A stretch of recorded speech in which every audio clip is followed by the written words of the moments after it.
We are now ready to update our timeline. John Doe is following 2 people, but we aren't yet seeing their tweets in the timeline. All right, let's get started.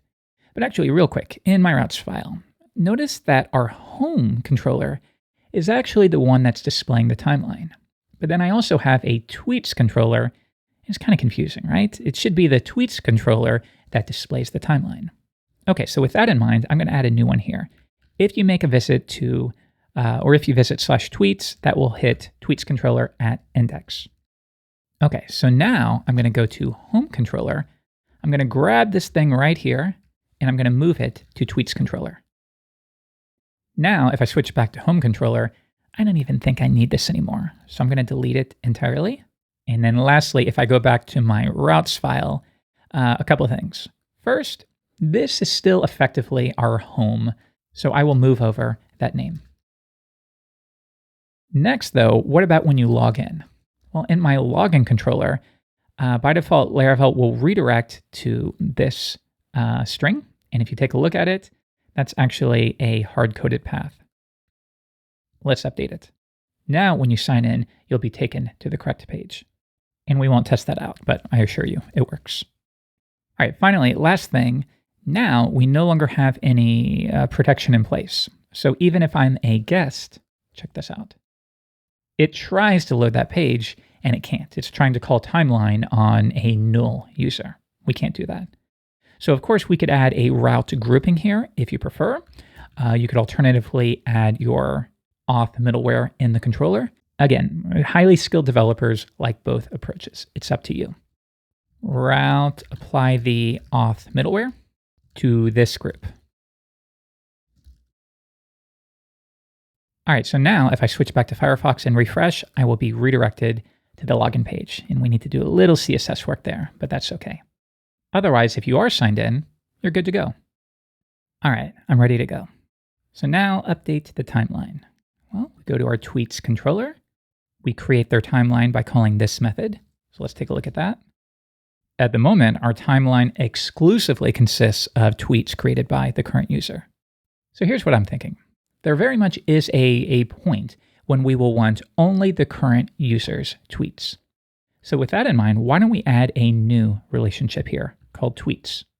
We already know that a user can have many tweets. So this user has created these tweets. Okay, well that sounds like a has many relationship. Like so. So now if we were to boot up Tinker, and we find, is this John? Yes, it is. And we grab his tweets using that new relationship, we get only his tweets. And we will need that for his profile page. Okay, but next for the timeline, yeah, we need to tweak this a little bit. So what do we want to include? Include all of the user's tweets, as well as the tweets of everyone they follow, or he or she follows. Finally, we want it in descending order by date. That's what we need here. So why don't we play around? Because if you think about it, we want to fetch all of the tweets where the user ID is somebody John follows or John himself.